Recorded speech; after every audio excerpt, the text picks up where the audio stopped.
Hello students, today we will be talking about beekeeping. मधुमक्खी पालन पता है तुमको? मधुमक्खी पालन किसी ने आसपास आपके मधुमक्खी पालन किया है, देखा है आपने कि किस तरह से मधुमक्खियों को पाला जाता है, किस तरह से उनसे हनी निकाला जाता है, उस हनी का क्या क्या यूज़ होता है। शहद खाया है ना सबने? फिर आपको पता होगा कि शहद हमें कहाँ से मिलता है, याद है कि नहीं? मैंने पढ़ाया भी है वैसे। और शहद कहाँ से मिलता है ये बहुत ही बेसिक चीज़ है जो आप सबको पता होनी चाहिए।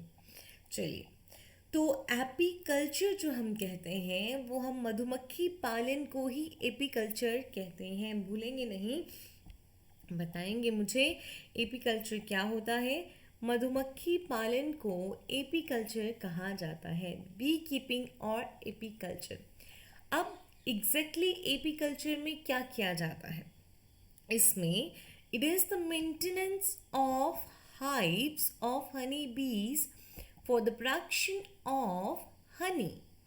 तो बी कीपिंग और एपीकल्चर जो है उसमें मधुमक्खी के छत्ते का ध्यान रखा जाता है, उसकी मेंटेनेंस की जाती है ताकि वहाँ पे हनी का प्रोडक्शन हो। हनी की प्रोडक्शन को बढ़ाने के लिए, हनी के प्रोडक्शन को ध्यान रखते हुए जो है वो हाइव की मधुमक्खी के छत्ते का ध्यान रखा जाता है, उसकी मेंटेनेंस की जाती है। मेंटेनेंस का मतलब ये नहीं है कि मधुमक्खी का छत्ता है, ये मधुमक्खी का छत्ता है, जैसे ये टूट रहा है यहाँ से तो आप इसका ध्यान रखेंगे कि टूट गया यहाँ से थोड़ा सा तो आप जोड़ देंगे, ऐसा नहीं होगा। ठीक है, यहाँ पे इसका पॉपुलेशन जो है उसका साइज मेंटेन होता है, और कब आपको यहाँ से शहद निकालना है, कब जो है वो नेक्स्ट ब्रीडिंग जैसे हुई, नेक्स्ट पॉपुलेशन जैसे आई तो वो कितनी बड़ी रहेगी, है ना। आप चाहो तो इस जगह से निकाल के हनी बीज को दूसरा हाइव भी उनसे तैयार करवा सकते हो ताकि एक पर्टिकुलर साइज का बी हाइव बना रहे, प्लस आपको हनी का प्रोडक्शन भी मिलता रहे। तो एपी कल्चर में किसका मेंटेनेंस किया जाता है? Hives of honey B forward for the production of honey. Honey के प्रोडक्शन के लिए हनी बी का जो है वो हनी बी का जो हाइव्स है उनके छत्ते का मेंटेनेंस किया जाता है। तो अगर हम सोचते हैं कि ये अभी अभी शुरू हुआ होगा, तो नहीं, ये बहुत सालों से किया जा रहा है और बहुत टाइम से हमारे जो लोग होते हैं आसपास गांव में वो मधुमक्खी पालन कर रहे हैं। तो it has been an age old cottage industry. तो हम ये नहीं कह सकते कि यह अभी अभी शुरू हुआ है, जबकि ये बहुत बहुत टाइम से स्टार्टेड है। तो बहुत साल पुरानी, बहुत, जब हम बोलते हैं ना एज ओल्ड कॉटेज इंडस्ट्री, उसका मतलब है कि बहुत सालों से चली आ रही एक इंडस्ट्री है, उद्योग है ये, जिसको कि हमारे पूर्वजों के टाइम से चलाया जा रहा है। ठीक है। Honey is a food of high nutritive value and also find use in the indigenous system of medicine। अब हम जानते हैं कि जो शहद है वो उसकी बहुत ज़्यादा न्यूट्रिशियस वैल्यू होती है। शहद में बहुत ज़्यादा न्यूट्रिशन होता है, बहुत सारी विटामिन्स होती हैं, कुछ प्रोटीन्स भी हमको हनी में मिलती हैं। Honey one of the most nutritious substance कह लीजिए प्रेजेंट है इस धरती पे। ठीक है। तो हमारी जो आयुर्वेदा की हम बात करते हैं, इंडिजीनियस सिस्टम ऑफ मेडिसिन क्या है? हमारा पारंपरिक भारतीय जो दवाई जिसके अंडर हम देते हैं, ठीक है, जो पहले से चला आ रहा है, वो कौन सा है? आयुर्वेदा। आयुर्वेदा में भी शहद का बहुत ज़्यादा यूज़ जो है वो बताया गया है। अच्छा, क्या हमें हनी बीज से सिर्फ हनी मिलता है? क्या हनी बीज हमें सिर्फ हनी देती है? नो, उसके अलावा हमको मिलता है बी वैक्स। हनी बीज से बाकी हमें क्या मिलता है? B wax. Honey bee also produce B wax which finds many uses in the industry such as in the preparation of cosmetics and policies of various kinds। Okay, तो देखिए, हनी के अलावा हनी बी का जो हाइव बी हाइव है उसको maintenance करके हम ध्यान रख रहे हैं हनी की प्रोडक्शन का। उसके साथ साथ हमें ना सिर्फ हनी मिलता है हनी बी से, उनके हाइव से, बल्कि बी वैक्स भी मिलता है। उस बी वैक्स का हम क्या ही कर लेंगे, वो बी वैक्स जो है वो बहुत सारे कॉस्मेटिक्स में और बहुत सारे पॉलिशेस में यूज़ किया जाता है। Polishes you won't say only कि नेल पॉलिशेस में ही यूज़ किया जाता है, पेंट जो होते हैं, ठीक है, उनमें भी यूज़ किया जाता है। तो बी वैक्स भी हमको मिलता है, जो कि किसके क्या बनाने के लिए यूज़ किया जाता है, कॉस्मेटिक्स और अलग अलग पॉलिशेस बनाने के लिए बी वैक्स का यूज़ किया जाता है। तो आप अभी समझ गए कि एपी कल्चर क्या हुआ, maintenance of hives of the honey bee for the production of honey, है ना। और क्या ये नई इंडस्ट्री है? नहीं, ये बहुत पुराने सालों से, बहुत पहले से चला आ रहा उद्योग है। हनी की वैल्यू बहुत ज़्यादा होती है, उसमें बहुत सारा न्यूट्रिशन होता है, इसीलिए हमारे जो आयुर्वेदा है उसमें भी दवाई के तौर पे हनी का यूज़ का वर्णन किया गया है। हनी बी हमको ना सिर्फ हनी देती है बल्कि बी वैक्स भी देती है, जिससे कि हम बहुत सारे कॉस्मेटिक्स बनाते हैं, बहुत सारे पॉलिसेस में उसका यूज़ करते हैं। तो दिस इज़ बी हाइव। और इस तरह देखिए किस तरह से ये बी हाइव का मेंटेनेंस करने की कोशिश कर रहे हैं यहाँ पे, ठीक है। चलिए, अब हनी जो है, क्या हनी की डिमांड इंक्रीज नहीं हो रही है? जब तुम पढ़ते हो कि दही दूध और ये हनी लगा लीजिए फेस पे निखार आ जाएगा, इस तरह के लोग जब पढ़ते हैं तो पहले तो सिर्फ कुछ लोग हनी को खाने के लिए यूज़ करते थे। अब जो है कहते हैं कि शुगर को रिप्लेस कर दीजिए, हनी को यूज़ कर लीजिए, क्योंकि हनी जो है उसकी न्यूट्रिशियस वैल्यू बहुत ज़्यादा है, मीठा है, लेकिन आपको शुगर नहीं करेगा, आपके शुगर को कंट्रोल कर लेगा।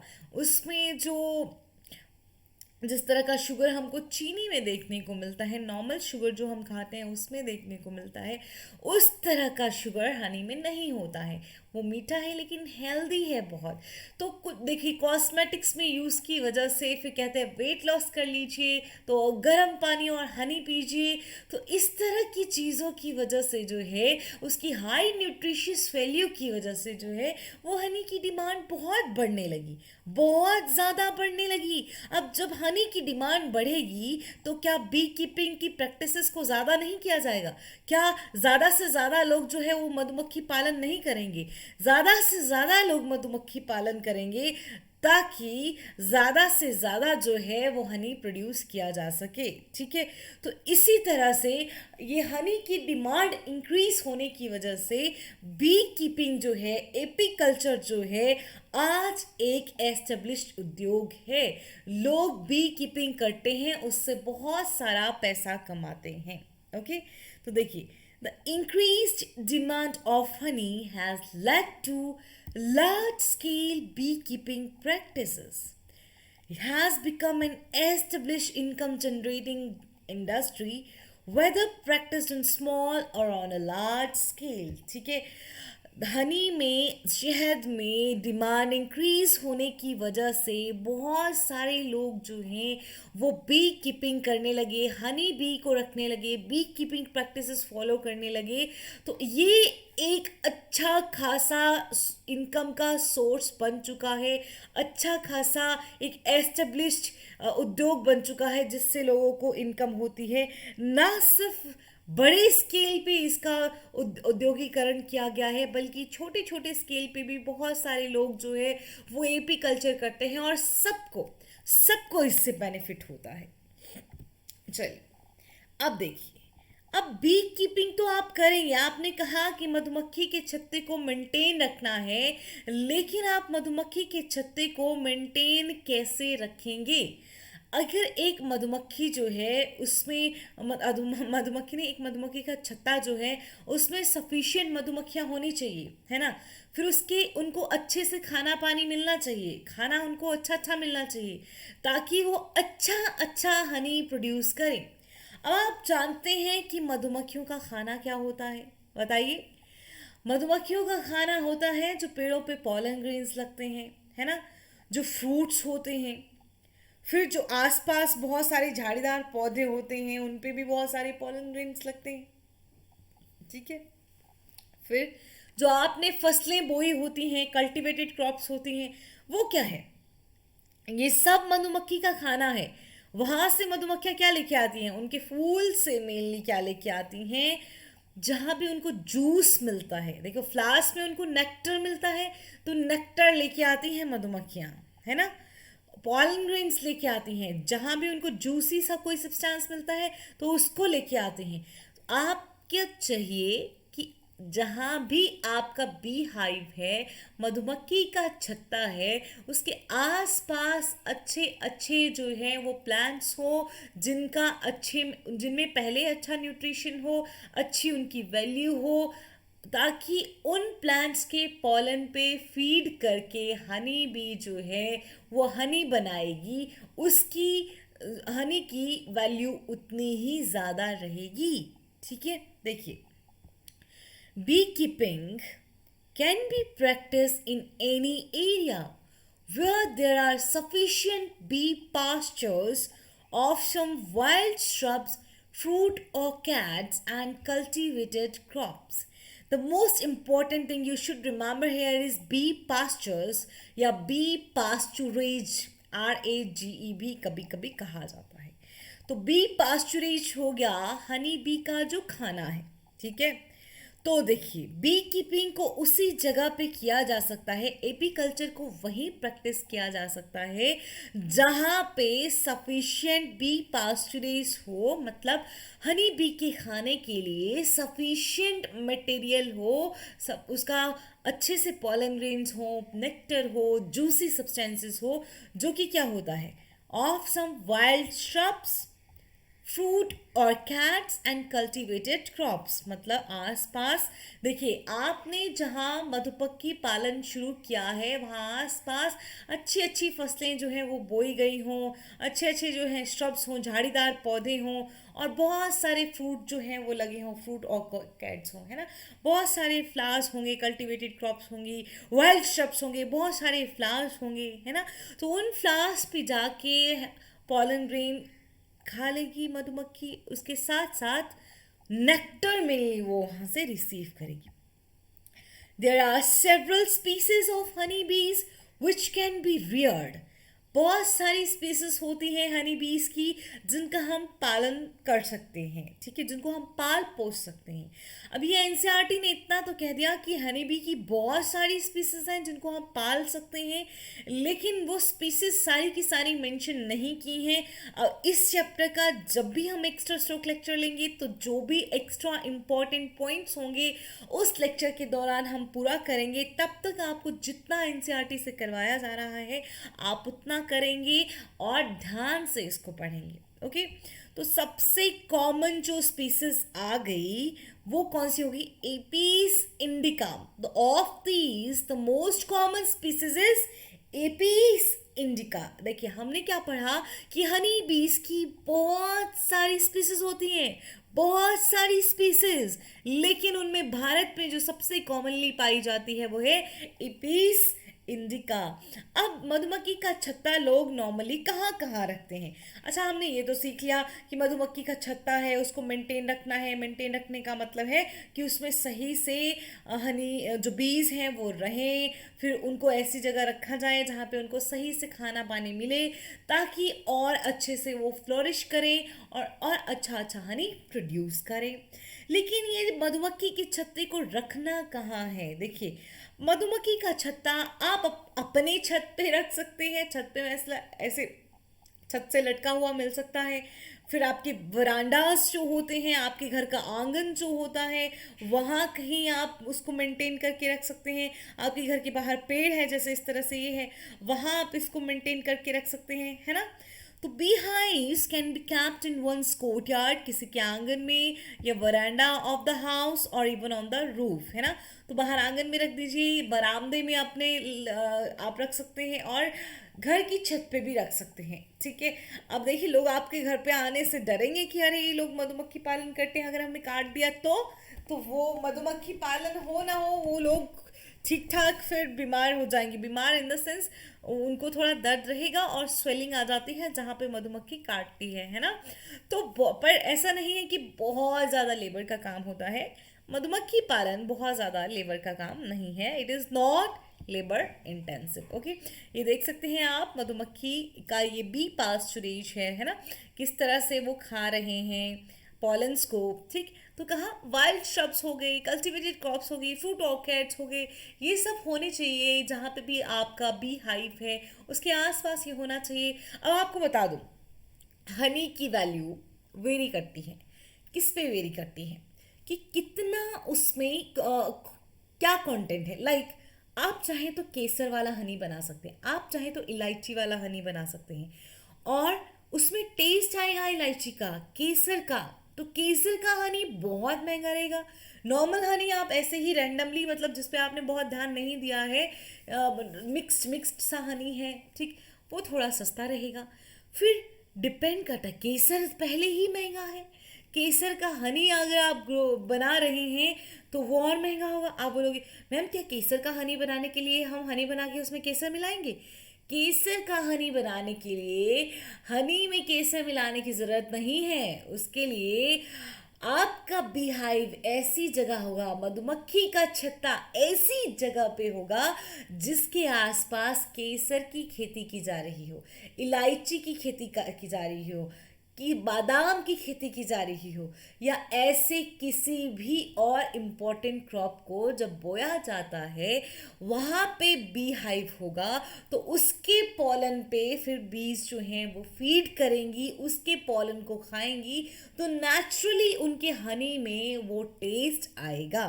तो हनी का वैल्यू बहुत वेरी करता है, बहुत महंगा महंगा हनी होता है।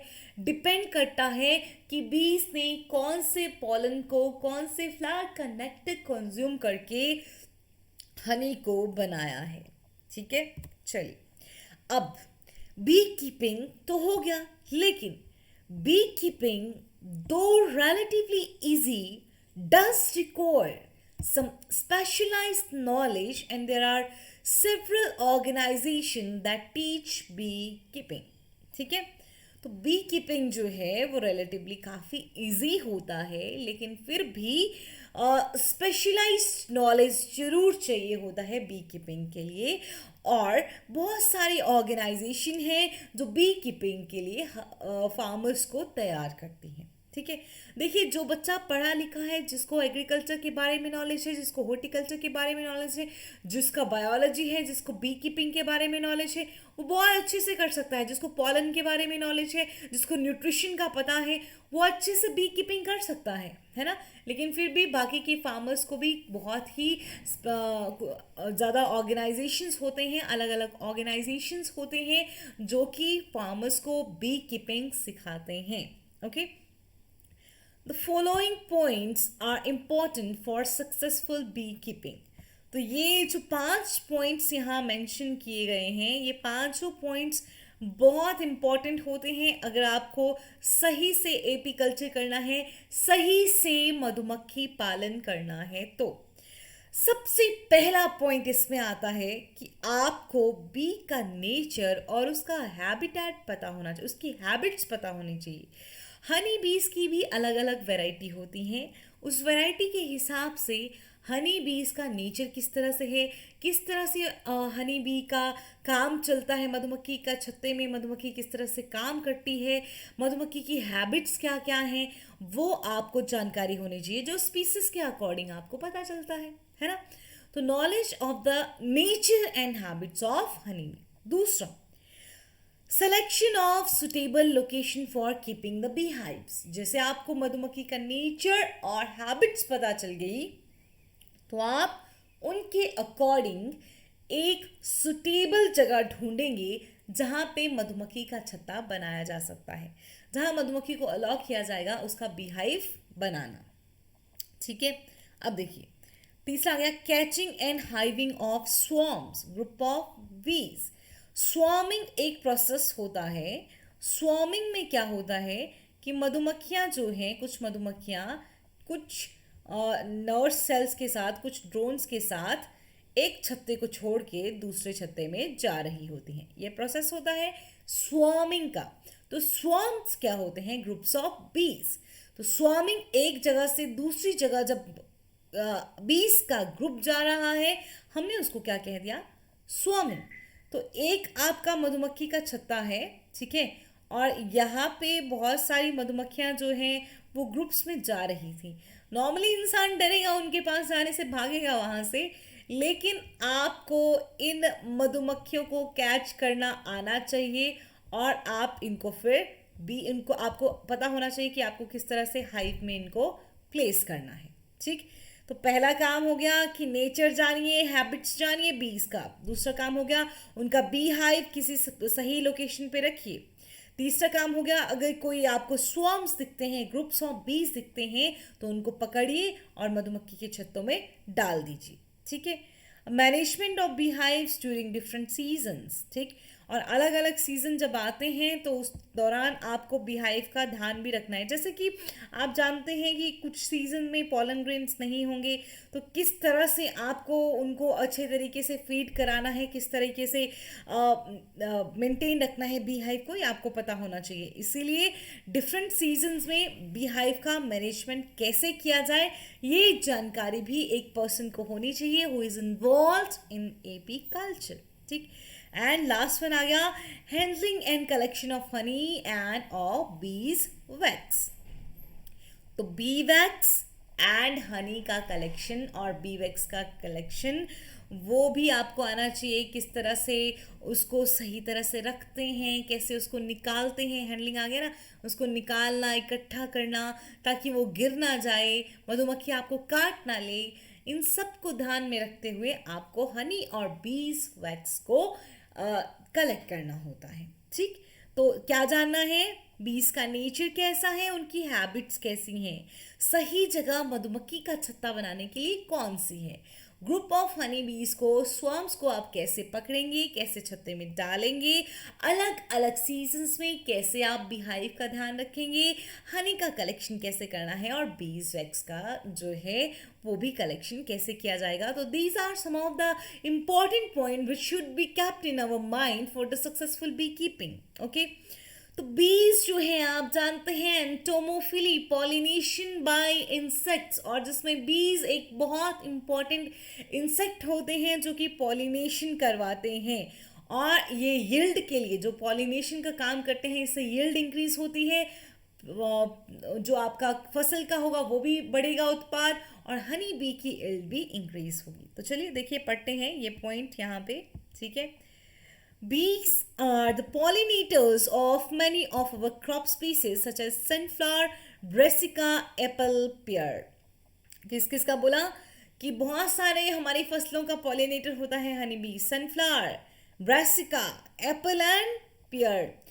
Keeping beehives in crop fields during flowering period increases pollination efficiency and improve the yield, beneficial both from the point of view of the crop yield and honey yields। कहते हैं कि जब भी क्या हुआ है, आपकी फसलें जो हैं उनमें फूल लगे हैं, जैसे आपका बगीचा है जिसमें क्या लगा है, पेड़ है, नाशपाती है, सेब है, उस जगह पे आप अगर मधुमक्खी का छत्ता बनाते हैं, सनफ्लावर पे बहुत सारे सनफ्लावर्स लगे हुए हैं, वहाँ आसपास आप मधुमक्खी का छत्ता बनाते हैं, तो जब फ्लावरिंग हो रही है उनमें, जब उनमें फूल लग रहे हैं, उन फ्लावरिंग सीजन्स के टाइम पे अगर आप बीहाइव बनाते हैं तो उस दौरान जो मधुमक्खियाँ होंगी वो अच्छे से पॉलिनेशन भी करवाएंगी, तो इसकी वजह से क्रॉप का यील्ड भी इंक्रीज होगा और हनी का यील्ड भी इंक्रीज होगा। समझ गए? तो ये हो गया भाई हनी बी का लालन पालन। ठीक है, आपको बता दूं कि हनी बी में एक रानी मक्खी होती है, बाकी सारी कैसी होती हैं? काम करने वाली, और जो काम करने वाली मधुमक्खियां होती हैं ना, वो बच्चे पैदा नहीं कर सकती हैं। सिर्फ रानी मक्खी, क्वीन बी ही बच्चे पैदा करती है। और ड्रोन्स बनते हैं, मेल ड्रोन्स होते हैं, है ना। देखिए, अब मैंने पार्थिनोजेनेसिस बताया था, तो ड्रोन किससे बनते हैं? पार्थिनोजेनेसिस। पार्थिनोजेनेसिस में क्या होता है? जब एग जो है बिना स्पर्म से मिले, बिना फर्टिलाइजेशन हुए एक इंडिविजुअल में कन्वर्ट हो जाता है, तो उसको हम पार्थिनोजेनेसिस कहते हैं। तो ड्रोन जो है वो कैसा होगा? हैप्लॉइड होगा, क्योंकि डायरेक्ट किससे बना? गैमीट से बना। और रानी मक्खी और बाकी वर्कर बीज कैसी होंगी? डिप्लॉइड होंगी। ठीक है, अब मुझे बताइए कि रानी मक्खी क्या खाती है? रॉयल जेली खाती है। ठीक, बाकी के एक्स्ट्रा स्ट्रोक लेक्चर में ज़रूर कवर किए जाएंगे। तो अब बात करते हैं हम फिशरीज की, कि फिशरीज क्या होता है ना। It is an industry devoted to catching, processing or selling of fish, shellfish और other aquatic animals। देखिए, ध्यान से यहाँ पे फिशरीज, एक्वाकल्चर, पिसीकल्चर, हर एक पॉइंट को समझते रहिएगा। तो फिशरीज में क्या हो गया? इसमें जो भी आपका एक्वाटिक एनिमल्स होते हैं, शेल फिशेस जो कि मॉलस्क आते हैं, या फिश होती है, उनको पकड़ा जाता है। ठीक है, फिर उनको थोड़ा थोड़ा, आप जानते हैं कि फिश को एक बार सीधा पकड़ के बेच नहीं देंगे, उसमें से कांटे निकाले जाएंगे, उनके अंदर जो कांटे होते हैं, है ना। फिर उनको तो मतलब प्रोसेसिंग हो गई, और उसके बाद उसको सेल कर दिया जाता है। ठीक, a large number of our population is dependent on fish products and other aquatic animals such as prawns, crabs, lobster, edible oyster, etc. for food। हमारी बहुत बड़ी पॉपुलेशन, मैं सिर्फ भारत के बारे में बात नहीं करूंगी, क्योंकि भारत में बहुत सारे लोग जो हैं वो वेजिटेरियन भी हैं, मांसाहारी नहीं हैं। लेकिन अगर हम बाकी की एशियन कंट्रीज़ की बात करेंगे, बाकी की फॉरेन कंट्रीज़ की बात करेंगे, तो ओवरऑल बहुत बड़ा पॉपुलेशन जो है हमारा, वो फिश प्रोडक्ट्स पे डिपेंडेंट है। और बाकी के एक्वाटिक एनिमल्स जैसे कि प्रॉन्स हो गए, देखिए प्रॉन्स हो गए, क्रैब्स हो गए, ठीक है, ये प्रॉन्स क्रैब्स हैं। ठीक, लॉबस्टर्स हो गए, एडिबल ऑयस्टर होता है, उन पे बहुत ज़्यादा डिपेंडेंट है फूड के लिए। तो इन फिश को पकड़ना, इन prawn, crab, lobster, edible oysters, इन सब को पकड़ना, ये सब फिशरीज के अंडर आता है ना। देखिए, ध्यान से सुनिए, फिशरीज में सिर्फ फिश को पकड़ना नहीं कहा गया है। कैचिंग, प्रोसेसिंग और सेलिंग ऑफ फिश, शेलफिश जो है वो कोई फिश वाली ग्रुप में नहीं आता है। ठीक है, फिश जो है, सेलफिश जो है वो मोलस्का में आता है। सेलफिश तो वर्टिब्रेट्स भी नहीं है, फिश एक वर्टिब्रेट है ना। और बाकी के एनिमल्स को भी पकड़ना, उनको बेचना, वो सब किसके अंदर आता है? फिशरीज के अंडर आता है। अब फिशेस जो हैं कुछ फ्रेश वाटर होंगी, ठीक है, और कुछ जो हैं वो मेरीन वाटर होंगे। ठीक, तो some of the fresh water fishes which are very common include catla, rohu, common carp. CRC याद रखेंगे आप, है ना, CRC, catla, rohu, common carp. कौन कौन सी है fresh water fishes? Catla, rohu, common carp. And some of the marine fishes that are eaten include hilsa, sardines, mackerel and pomfrets. Okay, तो देखिए, जो आपके पास फ्रेश वाटर फिशेस आई वो आ गई कतला, रोहू, कॉमन कार्प। और मेरीन वाटर फिशेस कौन सी आ गई? Hilsa, sardines, pomfrets and mackerel. भूलना नहीं है, क्वेश्चन आ सकता है कि फ्रेश वाटर फिशेस कौन कौन सी हैं और मेरीन वाटर फिशेस कौन कौन सी हैं। फिशरीज एग्जैक्टली क्या हुआ? तो जितने भी एक्वेटिक एनिमल्स हैं, सेलफिश हैं और बाकी की फिश हैं, उन सबको पकड़ना, बेचना, वो किसके अंडर आता है? फिशरीज के अंडर आता है। कतला, रोहू, कॉमन कार्प जो है वो फ्रेश वाटर फिशेस हैं। हिल्सा, सार्डिन्स, मैक्रोल एंड पॉम्फ्रेट्स जो हैं वो मैरीन वाटर फिशेस हैं। ठीक, Fisheries has an important place in Indian economy, definitely. Indian economy जो है उसमें फिशरीज का एक इम्पॉर्टेंट प्लेस है, बहुत इम्पॉर्टेंट रोल है।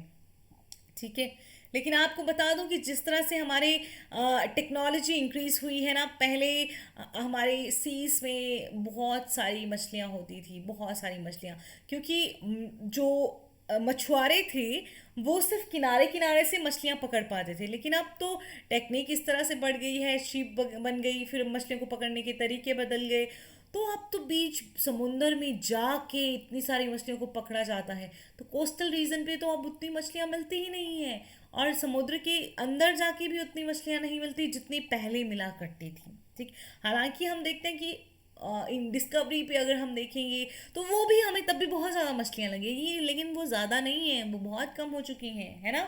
तो फिशरीज जो है वो इम्पॉर्टेंट जगह है उसकी इंडियन इकोनॉमी में, भारतीय अर्थव्यवस्था में। It provides income and employment to million of fishermen and farmers, particularly in the coastal states.